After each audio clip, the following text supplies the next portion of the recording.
حیات الصحابہ۔ ٹاپک: حضور صلی اللہ علیہ وسلم کا شاہ فارس کسریٰ کے نام خط۔ حضرت ابن عباس رضی اللہ عنہ فرماتے ہیں کہ حضور صلی اللہ علیہ وسلم نے ایک صحابی کے ہاتھ اپنا خط روانہ فرمایا۔ ان صحابی کو حضور صلی اللہ علیہ وسلم نے ہدایت فرمائی کہ وہ خط بحرین کے گورنر کو دے دیں۔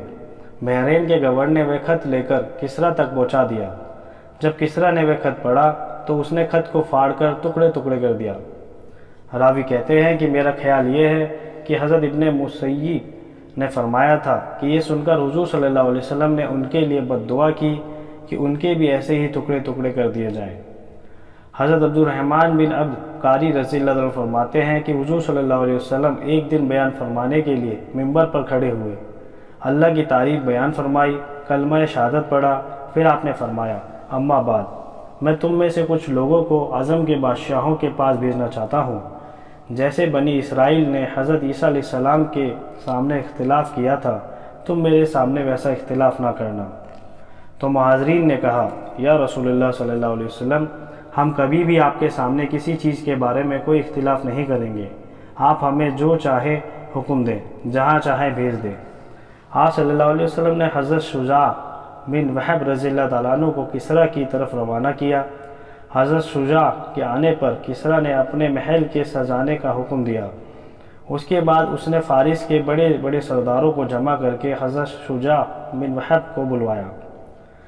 جب حضرت شجاع محل میں داخل ہو گئے تو کسریٰ نے کسی درباری کو حکم دیا کہ ان کے خط لے لو۔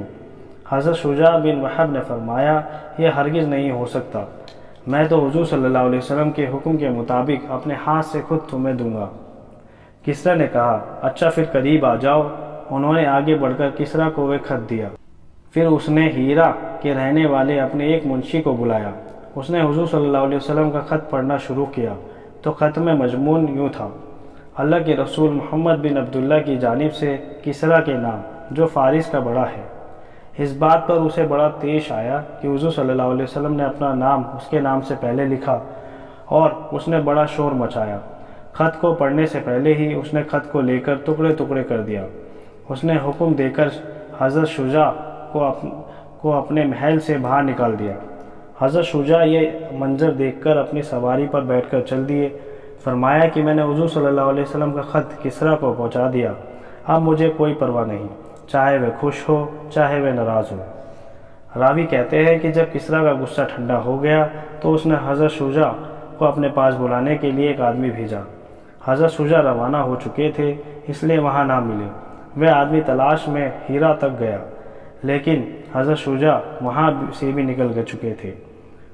حضرت شجاع نے حضور صلی اللہ علیہ وسلم کی خدمت میں پہنچ کر ساری کارگزاری سنائی۔ یہ بتایا کہ کسریٰ نے حضور صلی اللہ علیہ وسلم کے خط کے ٹکڑے ٹکڑے کر دیے ہیں۔ آپ صلی اللہ علیہ وسلم نے فرمایا: کسریٰ نے تو اپنے ملک کو ٹکڑے ٹکڑے کر دیا۔ حضرت ابو سلمہ بن عبد الرحمن رضی اللہ تعالیٰ عنہ فرماتے ہیں کہ جب حضور صلی اللہ علیہ وسلم کا خط کسریٰ کے پاس پہنچا، اس نے پڑھ کر اسے پھاڑ ڈالا۔ اس نے اپنے یمن کے گورنر بازان کو خط لکھا کہ اپنے پاس سے 2 مضبوط قسم کے آدمی حجاز کے اس خط لکھنے والے آدمی کے پاس بھیج دو تاکہ وہ اسے پکڑ کر میرے پاس لے آئے۔ چنانچہ اس نے کسریٰ کے خط کی وجہ سے اپنے داروغہ کے ساتھ جد ضمیرہ نامی فارسی آدمی کو بھیجا۔ اس داروغہ کا نام ابا نوح تھا، وہ منشی اور بڑا حساب کا جاننے والا تھا۔ اس نے ان دونوں کے ساتھ حضور صلی اللہ علیہ وسلم کے نام کا خط بھیجا، جس میں یہ مضمون تھا کہ حضور صلی اللہ علیہ وسلم ان دونوں کی ہمراہی میں کسریٰ کے پاس چلے جائیں۔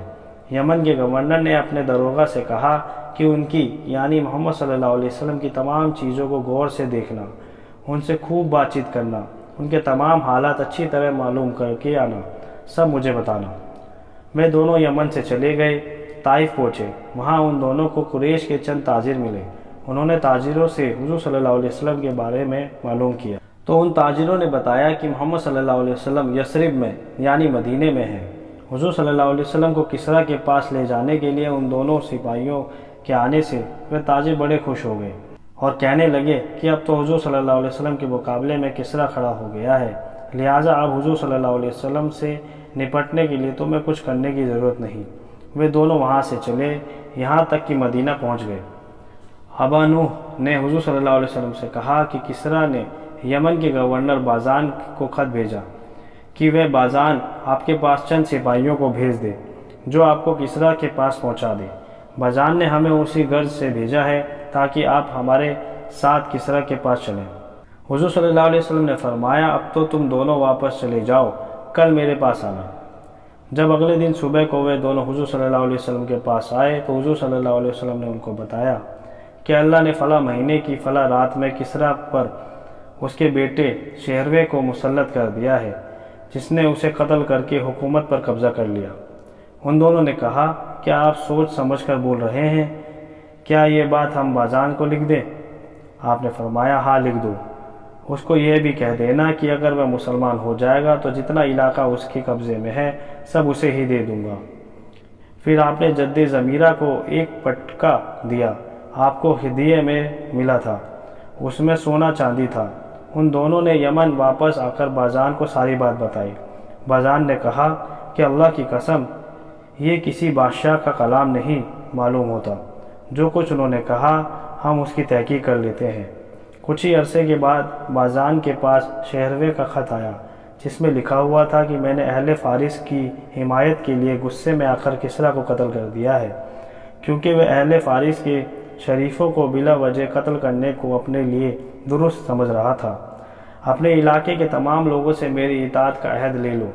جس آدمی یعنی محمد صلی اللہ علیہ وسلم کی گرفتاری کا کسریٰ نے تمہیں خط لکھا تھا، اب اس آدمی کو کچھ نہ کہو۔ جب بازان نے شہروے کا خط پڑھا تو اس نے کہا کہ یہ آدمی یعنی حضور صلی اللہ علیہ وسلم تو یقیناً اللہ کے بھیجے ہوئے نبی ہیں، اور وہ بھی مسلمان ہو گیا۔ یمن میں جتنے فارسی شہزادے رہتے تھے وہ بھی مسلمان ہو گئے۔ ابن اسحاق بیان کرتے ہیں کہ حضور صلی اللہ علیہ وسلم نے اپنا خط دے کر حضرت عبداللہ بن حذافہ رضی اللہ تعالیٰ عنہ کو کسریٰ کے پاس بھیجا۔ اس خط میں آپ نے کسریٰ کو اسلام کی دعوت دی تھی۔ جب کسریٰ نے وہ خط پڑھا تو اسے پھاڑ دیا۔ پھر اس نے یمن میں اپنے گورنر بازان کو خط لکھا۔ آگے پچھلی حدیث جیسا مضمون ہے۔ اس میں یہ بھی ہے کہ وہ دونوں آدمی مدینہ پہنچے۔ باوے نے حضور صلی اللہ علیہ وسلم کو یہ بات کہی کہ شہنشاہ کسریٰ نے نواب بازان کو خط لکھ کر یہ حکم دیا ہے کہ وہ بازان آپ کے پاس آدمی بھیجے جو آپ کو کسریٰ کے پاس لے جائے۔ اگر آپ خوشی خوشی چل دیں تو میں آپ کو ایک خط لکھ کر دوں گا جو کسریٰ کے یہاں آپ کے کام آئے گا۔ اگر آپ صلی اللہ علیہ وسلم جانے سے انکار کرتے ہیں تو کسریٰ آپ کو اور آپ کی قوم کو ہلاک کر دے گا، آپ کے تمام علاقے کو برباد کر دے گا۔ آپ صلی اللہ علیہ وسلم نے ان سے فرمایا، ابھی تو تم واپس چلے جاؤ، کل میرے پاس آنا۔ آگے پچھلی حدیث جیسا مضمون ہے۔ حضرت زید بن ابی حبیب فرماتے ہیں کہ حضور صلی اللہ علیہ وسلم نے حضرت عبداللہ بن حذافہ رضی اللہ تعالیٰ عنہ کو شاہ فارس کسریٰ بن ہرمزد کے پاس بھیجا۔ ان کو یہ خط لکھ کر دیا، بسم اللہ الرحمن الرحیم، محمد صلی اللہ علیہ وسلم کی جانب سے کسریٰ کے نام جو فارس کا بڑا ہے، سلامتی ہو اس انسان پر جو ہدایت کی پیروی کرے، اللہ اور اللہ کے رسول پر ایمان لائے، اس بات کی گواہی دے کہ اللہ وحدہ لا شریک لہ کے علاوہ کوئی معبود نہیں، اور محمد صلی اللہ علیہ وسلم ان کے بندے اور رسول ہیں۔ میں تمہیں اللہ کی طرف دعوت دیتا ہوں کیونکہ میں دنیا کے تمام انسانوں کی طرف بھیجا ہوا اللہ کا رسول ہوں، تاکہ میں ہر زندہ انسان کو اللہ سے ڈراؤں، حجت کافروں پر ثابت ہو جاؤں۔ اگر تم مسلمان ہو جاؤ گے تو سلامتی پالو گے، اگر انکار کرو گے تو تمام آتش پرست مجوسیوں کے ایمان نہ لانے کا گناہ تم پر ہوگا۔ راوی کہتے ہیں کہ کسریٰ نے جب حضور صلی اللہ علیہ وسلم کا خط پڑھا تو اسے پھاڑ ڈالا، غصے میں آ کر کہا کہ میرا غلام ہو کر مجھے ایسا خط لکھتا ہے۔ پھر کسریٰ نے بادام کو خط لکھا۔ آگے راوی نے ابن اسحاق جیسا مضمون بیان کیا۔ اس میں ایک یہ اضافہ بھی ہے کہ وہ دونوں سپاہی جب حضور صلی اللہ علیہ وسلم کی خدمت میں آئے تو ان دونوں نے اپنی داڑھیوں مڑوا رکھی تھی، مونچھیں بڑھا رکھی تھی۔ آپ نے ناگواری کے ساتھ ان دونوں کو دیکھا، فرمایا کہ تمہارا ناس ہو، تمہیں ایسا کرنے کا کس نے حکم دیا؟ ان دونوں نے کہا، ہمارے رب نے یعنی کسریٰ نے۔ اس پر آپ صلی اللہ علیہ وسلم نے فرمایا کہ مجھے تو میرے رب نے داڑھی بڑھانے اور مونچھیں کترانے کا حکم دیا۔ حضرت ابوبکر رضی اللہ عنہ فرماتے ہیں جب حضور صلی اللہ علیہ وسلم آئے تو کسریٰ نے یمن اور اس کے آس پاس کے علاقہ عرب کے اپنے گورنر بادام کو یہ پیغام بھیجا کہ مجھے یہ خبر پہنچی ہے کہ تمہارے علاقے میں ایک ایسا آدمی ظاہر ہوا ہے جو اپنے نبی ہونے کا دعویٰ کرتا ہے۔ اس سے کہہ دو یا تو وہ اس سے باز آ جائے ورنہ میں اس کی طرف ایسا لشکر بھجواؤں گا جو اسے اور اس کی قوم کو قتل کر ڈالیں گے۔ راوی کہتے ہیں کہ بادام کے قاصد نے حضور صلی اللہ علیہ وسلم کی خدمت میں پہنچ کر یہ سارا پیغام پہنچایا۔ آپ صلی اللہ علیہ وسلم نے اس سے فرمایا کہ اگر یہ نبوت کا دعویٰ میں نے اپنی طرف سے کیا ہوتا تو میں اسے چھوڑ دیتا، یہ تو مجھے اللہ نے بھیجا ہے اور اس کام پر لگایا ہے۔ وہ قاصد آپ کے یہاں ٹھہر گیا۔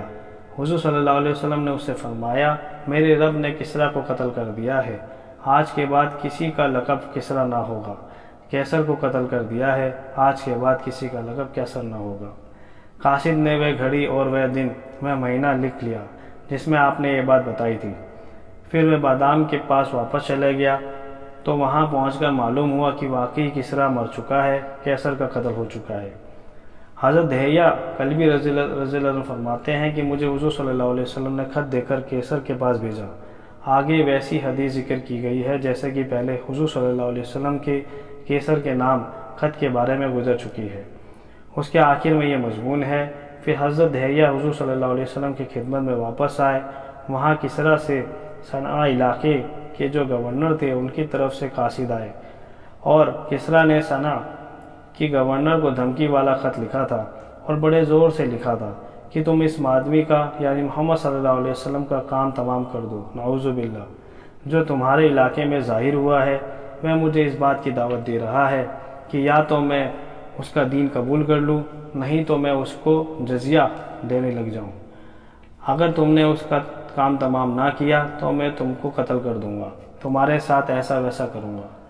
صنعاء کے گورنر نے حضور صلی اللہ علیہ وسلم کے پاس 25 آدمی بھیجے جن کو حضرت دہیہ نے حضور صلی اللہ علیہ وسلم کے پاس موجود پایا۔ جب ان کا نمائندہ حضور صلی اللہ علیہ وسلم کو خط سنا چکا تو حضور صلی اللہ علیہ وسلم نے ان کو 15 دن تک کچھ نہ کہا۔ جب 15 دن گزر گئے تو یہ لوگ آپ کے سامنے آئے۔ جب آپ نے ان کو دیکھا تو ان کو بلا لیا، ان سے فرمایا کہ جا کر اپنے گورنر سے کہہ دو کہ آج رات میرے رب نے اس کے رب کو قتل کر دیا ہے۔ اس لیے وہ واپس چلے گئے، اپنے گورنر کو سارا واقعہ سنایا۔